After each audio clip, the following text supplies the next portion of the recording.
तो मेरे भाइयों और उनकी प्यारी प्यारी बहनों, उम्मीद है आप सब लोग ठीक होंगे। मैं भी बहुत बढ़िया हूँ। आज हम एक्सप्लेन करने वाले हैं सामान स्प्लिट के पार्ट 3 को। तो बिना किसी देरी के चलते सीधा स्टोरी की तरफ। पिछले पार्ट के इनमें देखा जहाँ पर जिया ने एंसेस्टर और यंगजिन को बचा लिया था। जिया ने वहाँ पर आकर मंत्र का डीजे बजा दिया था, जिस वजह से वो स्टैचू जलने लग गया था और ये दोनों जिया को वहाँ पर देखने के बाद शॉक रह जाते हैं। अब हम स्टैचू का सीन दिखाया जाता है जो कि आग में जल रहा होता है और ये इस साइड से देखते हुए कहने लग जाता है आखिर ये है क्या। और यंगजिन का ध्यान जाता है उसके ट्रैक पे जो कि स्टैचू ने लगाया था पिछली बार। उस स्टैचू के साथ साथ यंगजिन का ट्रैक भी साथ साथ जल रहा था, जिसको देखने के बाद यंगजिन इधर परेशान होने लग जाता है। वो डॉग कहने लग जाता है क्या उसने इस स्टैचू को खत्म कर दिया। अपने एंसेस्टर के इस बात को सुनने के बाद उसके चेहरे की तरफ देखने लग जाता है, लेकिन हमें इस स्टैचू की तरफ दिखाया जाता है जो कि जलते हुए भी खड़ा हो जाता है और भागने के लिए तैयार हो रहा होता है। स्टैचू का आधा चेहरा पिघल चुका होता है और वो गुस्से में जिया की तरफ देखने लग जाता है और अगले ही सेकंड में अपना मुक्का बनाते हुए जिया के सामने आ जाता है उसको पंच मारने के लिए। ये सब देखने के बाद यंगजिन उसके सामने आ जाता है और उसका मुक्का अपने ऊपर ले लेता है, जिस वजह से वो भी खुद घायल हो जाता है। उस पंच के इम्पैक्ट की वजह से ये दोनों बहुत दूर पहुंच जाते हैं और उठ के देखने लग जाते हैं। जिया यंगजिन से पूछने लग जाते हैं यंगजिन क्या तुम ठीक हो। और हमें स्टैचू का सीन दिखाया जाता है जो कि गुस्से में उस गुफर को देख रहा होता है, क्योंकि उसी में से मंत्र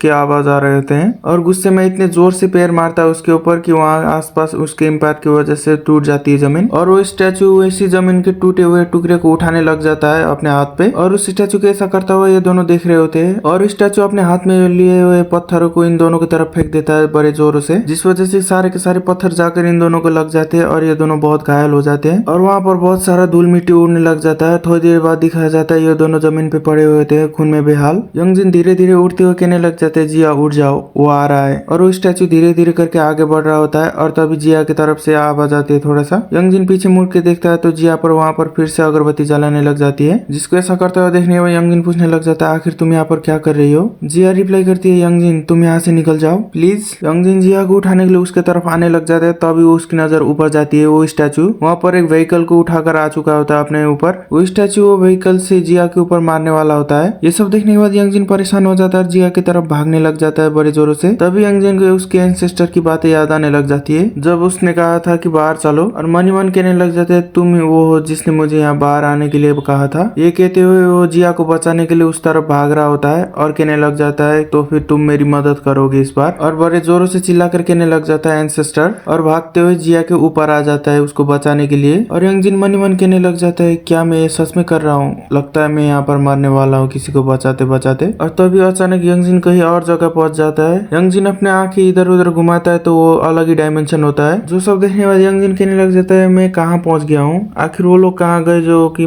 मेरे सामने खड़े थे। और वो आवाज लगाने लग जाता है जिया एंसेस्टर। तभी उसके पीछे से कोई आवाज देने लग जाता है फाइनली तुम यहाँ पर थोड़े डिस्परेट लग रहे हो। और हमें वहाँ पर उस बंदे के पैर दिखाए जाते हैं। यंगजिन पीछे मुड़ के देखता है, वहाँ पर यंगजिन का एंसेस्टर खड़ा हुआ होता है और वो कहने लग जाता है आखिर तुम यहाँ पर आ ही गए। यंगजिन पूछने लग जाता है आखिर तुम हो कौन। उसके इस बात को सुनने के बाद वो एंसेस्टर कहने लग जाता है क्या तुमने मेरे वॉइस को भी नहीं पहचाना, मेरे डिसेंडेंट। उसके मुंह से डिसेंडेंट का नाम सुनने के बाद उसके चेहरे के साथ साथ उसका डॉगी का चेहरा याद करने लग जाता है और कहने लग जाता है क्या आप मेरे एंसेस्टर हो। उसका एंसेस्टर कहने लग जाता है हाँ बेवकूफ मैं हूँ तुम्हारा एंसेस्टर। और वो एंसेस्टर यंगजिन के पीछे आकर उसके हाथ पकड़ता है और कहने लग जाता है बिगिनिंग में यहाँ पर 12 गॉड्स थे और मैं उन्हीं में से एक ड्रैगन गॉड हूँ जो कि सारे के सारे ड्रैगन पर रूल करता है। और वो ये सब कहते हुए यंगजिन के हाथ को पकड़कर उसके हाथ में एक स्वॉर्ड को समन करने लग जाते हैं और वो एंसेस्टर कहने लग जाते हैं और मेरा नाम है जिन। और रियलिटी में भी यंगजिन के हाथ पर एक चमकती हुई एक स्वॉर्ड आ जाती है और हमें बैकग्राउंड में आवाज आने लग जाते हैं उसके एंसेस्टर की यानी कि जिन की। वो कहने लग जाते हैं कि मैं तुम्हें अपनी स्ट्रेंथ को बोरो करने दे रहा हूँ। उस स्टैचू ने जिस कार को उठा रखा था यंगजिन अपने एक ही स्लैश में उस कार के 2 टुकड़े कर देता है और पीछे से जिया ये सब देख रही होती है। उसके स्लैश को लगने के बाद वो स्टैचू भी पीछे सरक जाता है। यंगजिन भी थोड़ी देर में जमीन पे गिर जाता है और कहने लग जाता है आखिर ये सब कैसे हुआ, एक ही स्लैश में मैंने उस कार को 2 टुकड़े कर दिए। और तभी जिया के बगल में से आवाज आने लग जाती है, वो वही डॉग होता है। वो डॉग कहने लग जाता है आखिर तुम वहाँ पर जमीन पे पड़े पड़े क्या कर रहे हो, जल्दी उठो और उसके साथ फाइट करो इससे पहले कि तुम खा लिए जाओ। और उसकी बात सुनने के बाद यंगजिन कहने लग जाता है ये स्वॉर्ड बहुत भारी है, और हमें दिखाई जाता है उस स्वॉर्ड को उठा तक नहीं पा रहा होता है, लेकिन वो स्टैचू जो होता है साइड से आकर उसको धक्का देते हैं बड़े जोर से, जिस वजह से यंगजिन के हाथ से उसका स्वॉर्ड गिर जाता है। उस अटैक के इम्पैक्ट की वजह से यंगजिन भी बहुत पीछे सरक जाता है। यंगजिन उठकर उस स्टैचू को देखने लग जाता है, तभी उसके साइड में से वो उसका डॉगी उसके ऊपर झापड़ देता है। वो एंसेस्टर डॉग उस स्टैचू के मुंह पे लिपट जाता है और वो डॉग एंसेस्टर कहने लग जाता है चलो जल्दी, और वो पीछे मुड़ के देखता है तो यंगजिन वहां से भाग रहा होता है। वो डॉग चिल्लाकर कहने लग जाता है तुम बेवकूफ, तुम ऐसे कैसे कर सकते हो, फाइट के बीच में स्वॉर्ड लेकर भाग रहे हो, जल्दी और इसके ऊपर अटैक कर दो। लेकिन वो स्टैचू खड़ा होता है उस डॉग को अपने चेहरे से हटा देता है और यंगजिन की तरफ भागने लग जाता है। यंगजिन वहां से भागते हुए पीछे मुड़कर देखता है तो उसके पीछे वो स्टैचू को देखने के बाद वो घबरा जाता है और पीछे से वो डॉग एंसेस्टर चिल्लाकर कहने लग जाता है उस स्वॉर्ड का इस्तेमाल करो, और यंगजिन बड़ी मुश्किल से उस स्वॉर्ड के एक स्लैश कर देता है, लेकिन वो स्टैचू बड़े आराम से उसको डॉज कर लेता है। जिया भी पीछे से चिल्लाते और कहने लग जाते हैं यंगजिन थोड़ी देर डटे रहो, और वो अपने हाथ में वो अगरबत्ती जलाने लग जाती है। लेकिन यंगजिन ने आज तक स्वॉर्ड प्रैक्टिस किया ही नहीं होता, जिस वजह से वो रैंडमली उस स्वॉर्ड को घुमा रहा होता है। वो स्टैचू भी बड़े मजे से देख रहा होता है और यंगजिन के उस स्वॉर्ड को घुमाते घुमाते अचानक उसके हाथ से वो स्वॉर्ड फिसल जाती है और उस स्टैचू के बगल में से होकर फूल को काटता हुआ साइड में चली जाती है। और फिर यंगजिन फिर से वहां से भागने लग जाता है और स्टैचू भी उसका पीछा करने लग जाता है, और भागते भागते उस स्टैचू के ऊपर वो फूलों की पंखुड़ियां आने लग जाती है और उसको देखने के बाद उस स्टैचू को कुछ याद आने लग जाता है। उसे वो समय याद आने लग जाता है जब उसको बनाया गया था, उसको वहाँ पर एथलेटिक के सम्मान के लिए बना कर रखा गया था। जब उसको वहाँ पर रखा गया था तो वहाँ पर बहुत सारे लोग आए थे फोटो खिंचवाने। कुछ लोग कहने लग जाते हैं ये बिल्कुल उसी एथलेटिक की तरह दिखता है, और दूसरी वाली औरत कहने लग जाती है कि वो एक बेस्ट एथलेटिक है, एथलेटिक कोरिया का प्राइड है। लेकिन यहाँ पर कुछ बच्चे जो होते हैं वो उसका मजाक उड़ाने लग जाते हैं, तो फिर ये सब टकला क्यों दिखता है, और कुछ लोग उसके पीछे जाकर फोटो खिंचाने लगते हैं उसको पिछवाड़े को छोकर, और उसके सामने अजीब से पोज बनाकर उसका मजाक उड़ाते हुए फोटो खींचने लग जाते हैं। कोई बंदा कहने लग जाता है प्लीज उसके सामने जाकर सेम पोज दो। ये बंदा वही एथलेटिक होता है जिसके याद में इस स्टैचू को बनाया गया था, लेकिन ये बंदा अब बूढ़ा हो चुका होता है, और वो बंदा कहने लग जाता है अपने स्टैचू के सामने अपनी फोटो खिंचवाना कितनी अजीब बात है, ये बोल के हंसने लग जाता है और उस स्टैचू के सामने जाकर सेम पोज देने लग जाता है फोटो खिंचवाने के लिए। उस एथलेटिक के सामने आकर एक औरत कहने लग जाती है मेरा बड़ा बेटा भी एक एथलेटिक है और वो आपका बहुत बड़ा फैन है, आपका बहुत बहुत शुक्रिया मेरे बेटे के लिए एक इंस्पिरेशन बनने के लिए। और वो औरत कहने लग जाती है मैं आपके ऑटोग्राफी को सुनकर एंजॉय करती हूँ। ये सब देखने के बाद वो स्टैचू पीछे वहाँ पर रोने लग जाता है, और इतना ही नहीं उसको वहाँ से हटाकर स्कूल के सामने गेट के सामने रख दिया जाता है, और उसका कोई भी ख्याल नहीं कर रहा होता है, जो बारिश में भी उसे बाहर रख दिया गया होता है उसको। अब हमें प्रेजेंट का सीन दिखाया जाता है जो कि यंगजिन के पीछे वो स्टैचू भाग रहा होता है। स्टैचू के सामने भागते भागते यंगजिन थकने के बाद वहीं पर गिर जाता है। यंगजिन को लगने लगता है कि वो अब मारा जाएगा, इस वजह से अपने सर को पकड़कर वही लेट जाता है, लेकिन स्टैचू जो होता है उसे बिना कुछ किए हुए आगे बढ़ने लग जाता है। सामने रास्ते पर एक गाड़ी को रोकने के लिए जो लगाया गया होता है वही होता है। वो स्टैचू जो होता है उसको एक विनिंग रोप की तरह दिख रहा होता है, जिसको क्रॉस करने के बाद विनर कंसीडर किया जाता है। वो स्टैचू अपने ही सोच में मग्न होता है और जाके उस रोप को क्रॉस कर लेता है, जिस वजह से उसको लगने लग जाता है उसने किसी रेस को जीत लिया है और उस स्टैचू को एक गोल्ड मेडल मिल गया है। और उस औरत के सामने जो एथलेटिक होता है उसके जगह खुद को इमेजिन करने लग जाता है जैसे कि कोई उसको एडमायर कर रहा हो, जहाँ पर बच्चे उसका मजाक ना उड़ा कर उसके साथ फोटो खिंचा रहे हो प्यार से, और लोग उसके ऑटोग्राफ ले रहे हो और उसके फैन बन गए हो बहुत सारे। ये सोचते सोचते वो स्टैचू आगे बढ़ जाता है और गायब होने लग जाता है, क्योंकि उसको मुक्ति मिल चुकी होती है। जिसको ऐसा करता हुआ ये तीनों पीछे से बड़े शांत होकर दिख रहे होते हैं। उसके बाद वो स्टैचू वहाँ से पूरी तरीके से गायब हो जाता है। उसके बाद वो डॉगी कहने लग जाता है लगता है उसने अपने पर्पस को फुलफिल कर लिया है, जिस वजह से वो अपने असली जगह लौट गया है। यंगजिन कहने लग जाता है ये सब अचानक अपने आप ही हो गया, और वो डॉग एंड सिस्टर कहने लग जाते हैं जैसा कि मैंने तुम्हें पहले ही बताया था, स्पिरिट ह्यूमन लोगों के लिए कभी खतरा नहीं बनते अपने आप, जब तक कि तुम खुद ही जाकर उनको परेशान ना करो। जब तक तुम नेचर के लॉ को फॉलो करोगे तब तक वो तुम्हें कोई हानि नहीं पहुंचाएंगे। और यंगजिन कहने लग जाता है तो फिर रूल्स क्या है। उसके बाद कुछ सुनने हुआ तो डॉग एंड सिस्टर कहने लग जाता है अलग अलग स्पिरिट के साथ साथ अलग अलग पर्पस होते हैं और उनके अलग अलग रूल्स भी होते हैं, और किस वजह से वो स्पिरिट वहाँ पर क्रिएट हुए हैं। उसके इस बात को सुनने के बाद यंगजिन यंगजिन कहने लग जाता है तो फिर वो मेरे पीछे पड़ा क्यों था, मैंने आखिर उसका क्या बिगाड़ दिया था। वो डॉगी कहने लग जाता है मुझे लगता है तुमने जरूर उसका कुछ ले लिया होगा इसलिए वो तुम्हारे पीछे पड़ा होगा। उसके बाद उसको सुनने के बाद यंगजिन कहने लग जाता है क्या तुम मेरा मजाक उड़ा रहे हो। अब हमें अगला सीन यंगजिन के रूम का दिखाया जाता है जहाँ पर यंगजिन अपने बाजू में पकड़ते हुए कहने लग जाता है क्या मेरी रीढ़ में एक क्रैक हो गया है। उसके बाद को सुनने के बाद वो डॉगी कहने लग जाता है तुम्हें इसके बारे में कोई चिंता लेने की जरूरत नहीं है। और जिया की तरफ देखते हुए कहने लग जाता है बाय द वे लड़की तुम यहाँ पर क्यों आई हो और तुम क्या पूरी तरीके से ठीक हो। उसके बाद सुनने के बाद जिया थोड़ी नर्वस होने लग जाती है और अपने सर को जमीन पे मारती है। उसके बाद उस डॉगी एंसेस्टर का शुक्रिया करने लग जाती है जिसको देखने के बाद ये दोनों अक्का बक्का रह जाते हैं और जिया कहने लग जाते हैं क्या आप यंगजिन के एंसेस्टर है। उसके बाद को सुनने के बाद वो डॉगी जिया की तरफ घूर के देखने लग जाता है और हमें वहाँ का सीन दिखाया जाता है जहाँ पर थोड़ी देर पहले वहाँ पर फाइट हुआ था उस स्टैचू और यंगजिन के बीच में। वहाँ पर जो जमीन टूटा हुआ होता है, गाड़ी कटी हुई होती है, फूल कटे हुए होते हैं, वो सारे कोई बच्चे ठीक करने लग जाते हैं। वो 3 छोटे छोटे प्यारे बच्चे होते हैं और वहाँ से खेलते हुए भागने लग जाते हैं।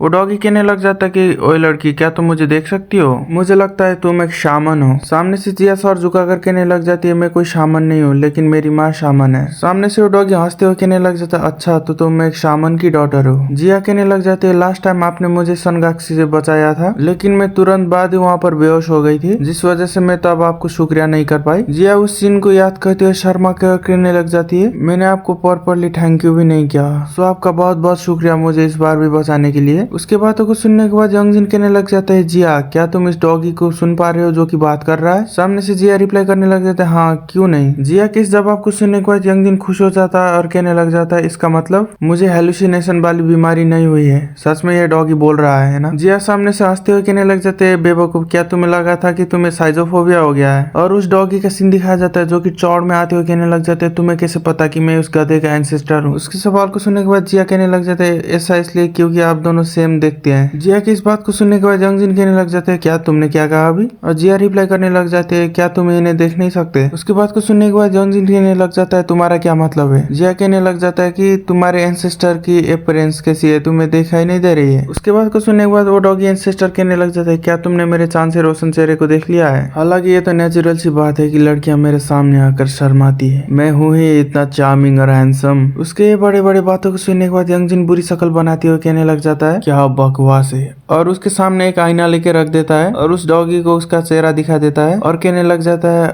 अरे सच में तुम तो यहाँ पर बहुत हैंडसम हो। वो डॉगी खुद की शक्ल देखकर वहाँ पर घबरा जाता है और यंगजिन सामने जाकर कैमरा ऑन कर वहाँ पर इफेक्ट यूज करने लग जाती है। वो यंगजिन को बुलाते हुए कहने लग जाते हैं यंगजिन यहाँ पर देखो। अब हमें उस कैमरे में दिखाया जाता है यंगजिन के मुंह पे वो स्टिकर लग जाता है, साथ में एंसेस्टर के वो चेहरे पर भी वो इफेक्ट यूज होने लग जाता है। वो डॉगी बीच में आते हुए कहने लग जाते हैं आखिर ये सब क्या हो रहा है। यंगजिन बीच में वहाँ पर कोई नहीं होता फिर भी वहाँ पर स्टिकर यूज हो रहा था इसलिए घबरा जाता है। वो डॉगी कहने लग जाता है आखिर तुम्हारे साथ बुरा क्या है। जिया कहने लग जाते हैं ऐसा लग रहा है ना जैसे कि कैमरे में बग आ गया है। और दूसरा इफेक्ट यूज करते हुए कहने लग जाते हैं एंसेस्टर क्या आप यंगजिन के थोड़े पास में जा सकते हैं। और वो वहाँ पर एंसेस्टर को भी वहाँ पर फेस मास्क लग जाती है। ये सब देखने और यंगजिन अपने हाथ से वहाँ बगल पे ऐसे हाथ घुमाने लग जाता है लेकिन उसके हाथ में कोई भी टच नहीं होता। लेकिन एंसेस्टर जो होता है वहाँ पर चौड़ में आते वहीं पर खड़ा होता है और यंगजिन घड़ी की तरफ देखते हुए कहने लग जाते हैं जिया क्या तुम्हें घर नहीं जाना है, ऑलरेडी 9 बज चुके हैं रात के। और यंगजिन के इस बात को सुनने के बाद जिया अपने सर को झुकाते हुए कहने लग जाते अच्छा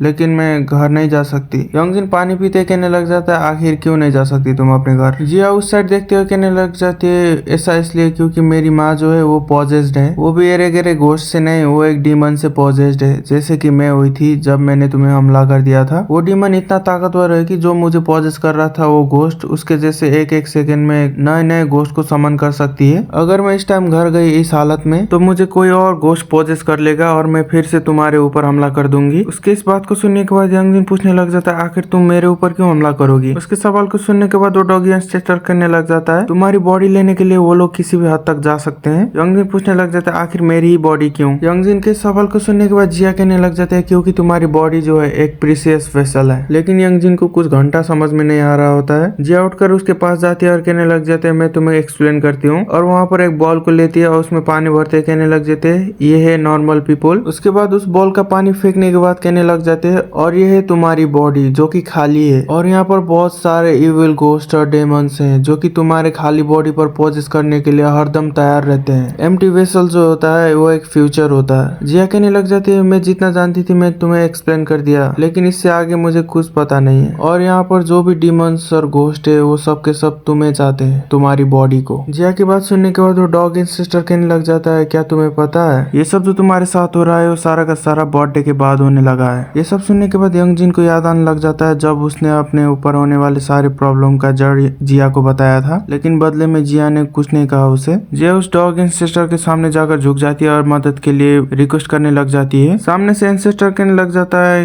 तुमने कहा था कि तुम्हारी मॉम एक सामन है ना? क्या तुम्हारी मॉम डीमंस को वर्शिप करती है, यानी कि उनकी पूजा करती है? ये सब सुनने के बाद जिया कहने लग जाती है उन्हें कुछ पता नहीं है। मेरी मॉम भले ही पहले कोई फेमस फॉर्चून टेलर नहीं थी, लेकिन वो ऐसी नहीं है, वो बहुत काइंड हार्टेड है और वो गॉड को ही वर्शिप करती है। वैसे ही एक दिन जब मेरी मॉम वापस आई प्रेयर करके, उन्होंने कहा कि उन्होंने एक सीक्रेट स्पिरिट को रिसीव किया है। उस दिन के बाद हमारा श्राइन जिस पर विजिटर बहुत कम ही आते थे, वहाँ पर विजिट करने के लिए 1 साल पहले से ही बुकिंग करने लगे, क्योंकि उनकी फॉर्चून टेलिंग जो होती थी वो एकदम एक्यूरेट होती थी। लेकिन जो मुझे नजर आता था वो कोई गॉड नहीं था, वो एक डीमन था। और जब मैंने जाकर मॉम से पूछने की कोशिश की कि मॉम आप जिस स्पिरिट की पूजा करती है क्या वो सच में कोई गॉड ही है ना, उन्होंने ये सुनने के बाद मुझे थप्पड़ मारा और एक कारागार में बंद कर दिया। वो चिल्ला चिल्ला कर कहने लगी तुम्हारी हिम्मत कैसे हुई कि तुम किसी गॉड की बेइज्जती करो? फिर भी मुझे यकीन था मेरी मॉम जिस स्पिरिट की पूजा करती है वो एक डीमनिक स्पिरिट थी। और उस दिन के बाद मैं अपनी मॉम से जुड़ी हुई वो डीमनिक स्पिरिट थी उसके चंगुल से बचने की कोशिश करती हूँ, लेकिन मेरी सारी कोशिशें वो एक नाकामी थी।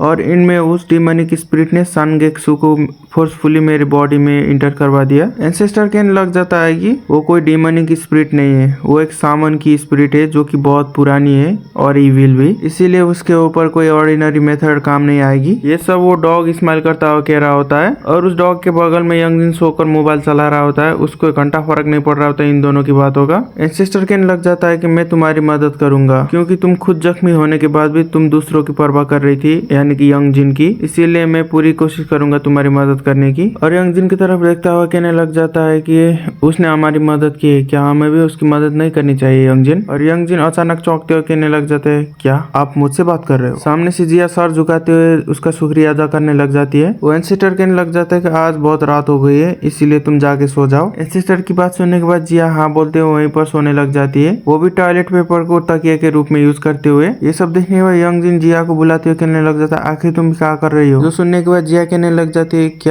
मैं सोने की कोशिश कर रही हूँ? ये सुनने के बाद यंग जिन कहने लग जाता है कि आखिर तुम यहाँ क्यों सो रही हो? जिया रिप्लाई करने लग जाती है मैंने तुम्हें बताया ना मैं घर नहीं जा सकती। यंग जिन कहता है तो क्या हुआ, तुम अपने दोस्त के घर तो जा ही सकती हो ना? जिया कहने लग जाती है मेरा कोई दोस्त नहीं है। और यंग जिन पूछने लग जाता है तो फिर वो लड़की कौन थी जो कि अपने बाल में ऐसे कोई प्लास्टिक जैसा बांध के रखती है, क्या वो लड़की तुम्हारी दोस्त नहीं है? जिया कहने लग जाती है वो सोनगाक्सी की फ्रेंड है, वो मेरी दोस्त नहीं है। यंग जिन कहने लग जाता है क्या तुम प्रिटेंड भी नहीं कर सकती उसकी फ्रेंड होने की? ये सुनने के बाद जिया कहने लग जाती है मैं एक इंट्रोवर्ट हूँ, मुझे लोगों से बात करने में शर्म आती है। तो सब सुनने के बाद यंग जिन अपना चेहरा पकड़ लेता है और कहने लग जाता है बेवकूफों की तरह बात मत करो। जिया प्यारी सी शक्ल बनाकर पूछने लग जाते है यंग जिन, लेकिन यंग जिन तुरंत कह देता है नहीं। जिया फिर से कहने लग जाते मेरी पूरी बात तो सुन लो। यंग जिन कहता है क्या? और जिया प्यार से पूछती है क्या मैं तुम्हारी प्लेस में सो सकती हूँ? मैं यहाँ सिर्फ सोऊंगी, बाकी कुछ नहीं करूंगी। जो सब सुनने के बाद यंग जिन शर्माती हुई कहने लग जाता है आखिर तुम कहना क्या चाहती हो? अगर तुम सोना ही चाहती हो तो वहाँ पर जो है उसी के ऊपर सो जाओ। पीछे से डॉग स्ट्रेचिंग करते हुए कहने लग जाता है क्या तुम अपने घर में आए मेहमानों के साथ ऐसा ही सलूक करते हो? कोई बात नहीं, मैं तुम्हारे लिए रूम को छोड़ दूंगा। ये सुनने के बाद यंग जिन चिल्लाकर कहने लग जाता है आखिर तुम कहना क्या चाहते हो? यंग जिन ये सब उस डॉग की तरफ देखते हुए कह रहा होता है। पीछे से जिया कहने लग जाते हैं यंग जिन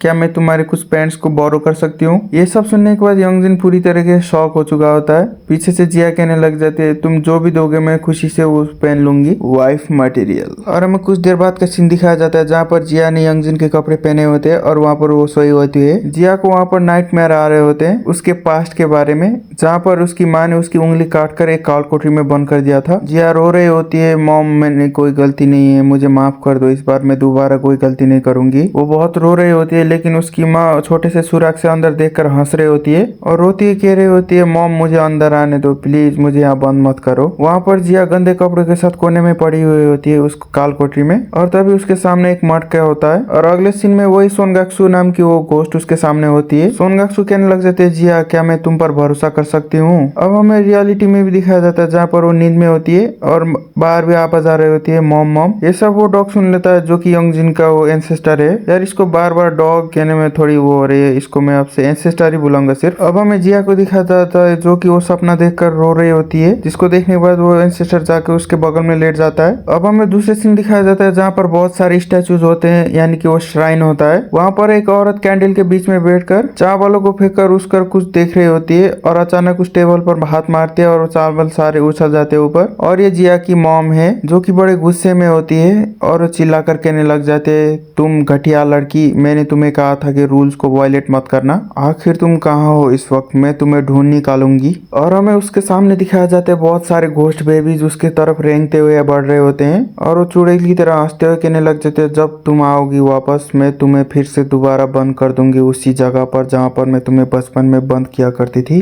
और इतने में हमारा ये वाला एपिसोड खत्म हो जाता है। वीडियो को पूरा देखने के लिए आपका बहुत बहुत शुक्रिया। दोबारा यहीं पर मिलेंगे सेम चैनल पे दूसरे वीडियो में। Thank you, sayonara.